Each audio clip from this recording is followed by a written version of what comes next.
Chapter 127 of Married Thrice to Salted Fish. Mobile phones, cameras, cars, air conditioners weren't the only things Lin Chingyu knew about Jiangxing's hometown. He also knew a little about the food here. Fortunately, Jiangxing often talked to him about these things. Otherwise, he wouldn't be able to maintain his composure in this strange world. I want to eat what you often eat, Lin Chingyu said. What Jiangxing most frequently ate were the housekeeper's home-cooked meals. During the National Day holiday, their housekeeper had asked for leave, and when his aunt heard about it, she invited him over to eat. Obviously, he couldn't bring a stranger to his aunt's house. It didn't cost much to treat someone to a meal. He'll just treat it as an entertaining, an online friend he was finally meeting face to face.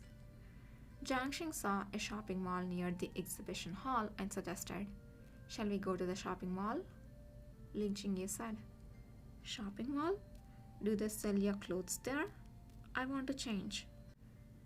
It was really quite hot here, and not only was his current outfit very eye-catching, it could also cause heat stroke if worn for too long. Jiangxing looked at the beauty quietly. "Is it not enough that you're cheating me out of a meal, you're also cheating me out of a set of clothes?" "Fine, with your beauty, being cheated is worth it." The two walked to the entrance of the mall. Lin Chingyu didn't have a mobile phone and didn't scan his code to enter. Fortunately, he could register manually. Lin Chingyu looked at the strangely shaped pen and said to Jiangxing, "You write for me." Jiangxing was a little puzzled. He picked up the pen and asked, "What's your name?" "Lin Chingyu." Jiangxing paused. "Which Chingyu?" "The Ching for clear and the Yu for feathers." Jiangxing smiled and said, "What a coincidence. I just read a novel called Huai's Refusal of the Monarch, and there was a character named Lin Chingyu in it." Lin Chingyu said lightly, "I'm that Lin Chingyu from Huai's Refusal of the Monarch." Jiangxing thought he must have heard wrong. "Huh?" The two of them standing there at the entrance to the mall registering meant that they were in the way of others who wanted to get in. Jiangxing didn't have time to ask and simply said, "What's your ID number and mobile phone number?" Lin Chingyu said, "I don't have that sort of thing." Something was wrong. Something was very wrong. Jiangxing put down the pen and took Lin Chingyu aside. He said, "What did you mean by that just now?" "I meant what I said literally," Lin Chingyu said. "I'm from the Dayu, and you and I also met in the Dayu." Jiangxing looked like he'd seen a ghost. This... Should he praise Lin Chingyu's con for being novel? Lin Chingyu thought it necessary to explain clearly to Jiangxing. "It's a long story. Let's go someplace cool, and I'll explain it to you in detail." Jiangxing regained his composure and saw a nearby milk tea dessert shop that didn't require you to register. And so he took Lin Chingyu inside and sat him down. "You wait here for me." "Where are you going?" "Aren't you hungry?" Ever since Lin Chingyu said he was hungry, it kept nagging in his mind. "I will go buy you something to eat." Lin Chingyu's lips curved into a smile. "Thank you." Jiangxing bought 2 cups of milk tea, 4 donuts, and 8 egg tarts. He inserted the straw for Lin Chingyu and handed it over. "Here, try it." Lin Chingyu didn't take it. Instead, as though it were the most natural thing in the world, he took Jiangxing's hand, bowed his head, and took a sip of the milk tea. Surprise flashed in his eyes. "Jiangxing, this is delicious. I like it." After standing in the sun for a while, Lin Chingyu's cheeks were slightly reddish, looking more enticing than the donuts. "You can always take a bite." Jiang Xing couldn't help laughing. You're so cute. As soon as the words were out, he was stunned. What is he saying? How could he say such frivolous things to a boy he just met for the first time? When did he get so greasy? Lin Qingyu has long been accustomed to Jiang Xing's greasiness. He took 2 big mouthfuls of milk tea and ate an egg tart. When he no longer felt so hungry, he said, have you ever thought that one day you would be transmigrated into the world of voice refusal of the monarch? Never. Lin Qingyu explained everything in detail. He and Jiang Xing met each other, got to know each other, and fell in love from the Nanan House mansion to the general's mansion, and finally to the imperial palace. Jiang Xing had died 3 times, and they were married 3 times. Finally, he talked about Shu Junyan. I don't know if Shu Junyan has already found out that we have left the Dayu, but if he knows what's good for him, he should already be thinking of a way to get us back. After Jiang Xing heard Lin Qingyu's words, his first reaction wasn't to call 110. Instead, he thought of that dream he had during his nap. He dreamt that he lived and died, died and lived again, and there was a beauty in a wedding dress.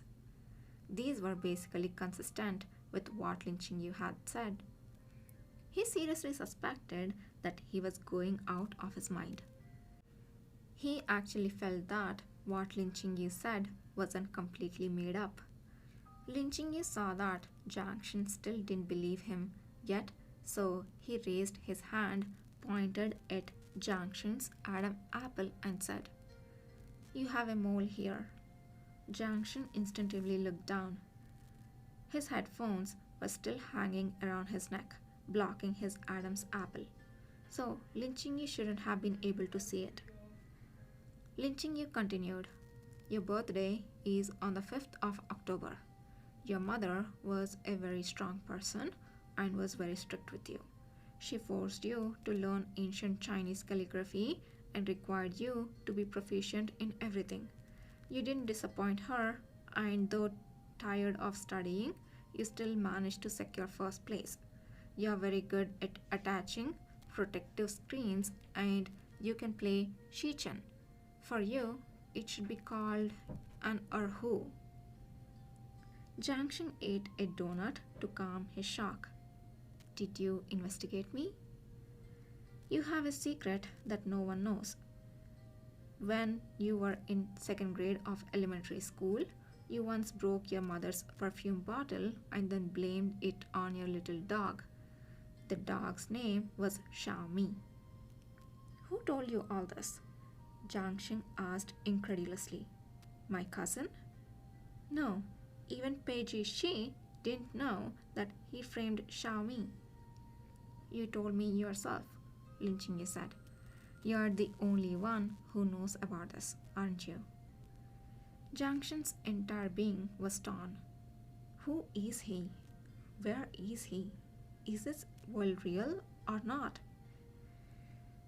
Lin Qingyu saw a shop selling fishing gear opposite their shop and added, You also like fishing. Jiang Xing had fallen in love with fishing when he was Gufu Zhao. He said that fishing was the most wonderful sport in the world. Later, Jiang Xing became the emperor and he had very little free time. He wanted to sleep, cling to him, and occasionally fish. So, he would ask him to accompany him to sleep or go fishing with him. Finally, Lin Qingyu was wrong about one thing. Jiang Xing calmed down and said, I don't like it. He doesn't even know how to fish. Lin Qingyu said, No, you like it. Jiang Xing was very sure. No, I don't like it. Lin Qingyu didn't want to waste his words. He stood up and said, If you don't believe me, go and have a look at that store. Jiang Xing froze as soon as he stepped into the fishing shop. Why did he feel like he was in heaven? He felt as much joy here as he did visiting a sneaker store. He suddenly felt that not only could he fish, but that he could fish with ease. The entire Pearl River wasn't enough for him to fish. It was over. He already felt in his heart that what Lin Yu said was the truth. Is he crazy or is the world crazy? Jiang Xing had a somber expression on his face, saying nothing. Lin Yu thoughtfully said nothing, giving him enough time to digest.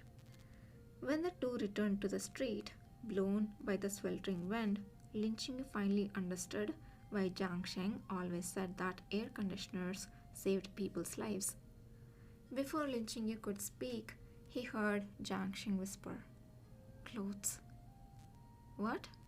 You have to change out of that Han Fu before we talk about anything else." Jiang Sheng still had countless questions in his mind, but the strange thing was that he was more concerned about whether Lin Yu felt hot in his outfit. "I'll take you to my house, and you can wear my clothes for now. Is that all right?" "Of course, it's fine. I have always wanted to visit your house," Lin Yu said. "How do we get there?" Jiang Sheng turned on his phone and glanced at the taxi app. It was a National Day holiday and it was dinner time. There were a lot of people taking taxis, and the app warned him that he would have to wait at least 20 minutes. "I want to try riding that." Lin Yu pointed to a car passing in front of them. "Can you drive?" Jiang Sheng's heart tightened and he said, a little bit defensively, No." Lin Yu was a little disappointed. "I thought you could do everything." Jiang Sheng felt that he'd been dealt a violent hit. Lin Yu remembered that Jiang Sheng came here on a shared bicycle. He asked, "Are we going home on a shared bicycle?" "Let me take you to the subway," Jiang Sheng said leisurely. "You came all the way from the Dayu. How could you miss Line 3 and Line 5 during the evening rush in Guangzhou? I must take you to I must take you to experience it." "Subway?" Lin Yu looked around and saw a sign with the word Subway written on it. "Are we going there?" Jiang Sheng's face changed slightly and he thought he had caught a flaw.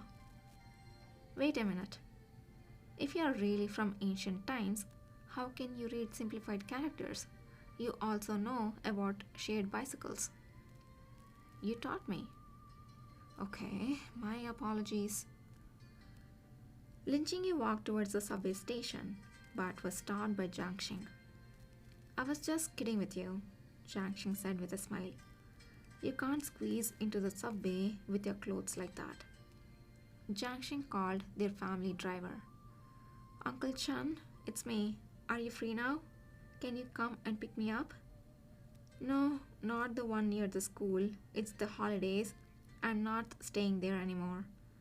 It's the one in Zhuojiang Newtown. My current location is..." It would take about 10 minutes for the driver to get to them. Jiang Sheng hung up the phone. He looked at the beauty in splendid clothes holding a cup of milk tea and called out hesitantly, "Lin Yu?" "Huh? Why did it feel so awkward?" Lin Yu raised his head, furrowed his brows, and said, displeased, "What did you call me?" Jiang Sheng quickly changed his words. "Qingyu?" As soon as he said this, Jiang Sheng suddenly became enlightened and at ease. "How about you take the wig off first? Just looking at it makes me feel hot. It must be worse for you." "Have you gone numb from shock?" Lin Yu sighed. "This is my hair." Men in ancient times did have long hair. Jiang Sheng stared at Lin Yu's long locks of hair hanging down his chest and said, "Are you really not wearing a wig?" Lin Yu knew that Jiang Sheng liked touching his hair. "Do you want to touch it?" Jiang Sheng was stunned. He asked, Can I touch it? Lin Qingyu said. If it's you, you're free to touch it.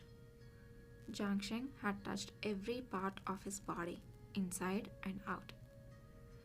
Jiang Sheng stretched out his hand and carefully picked up Lin Qingyu's long hair. It was very light, very soft, silky and cool. In an instant, a picture vaguely flashed through Jiang Sheng's mind. He and Lin Qingyu were lying together on a large bed.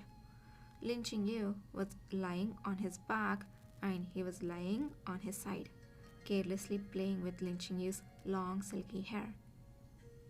Holy crap! Lin Qingyu really did seem to be his wife. This was cause for celebration. Come on, Jiang Sheng, you have to remember.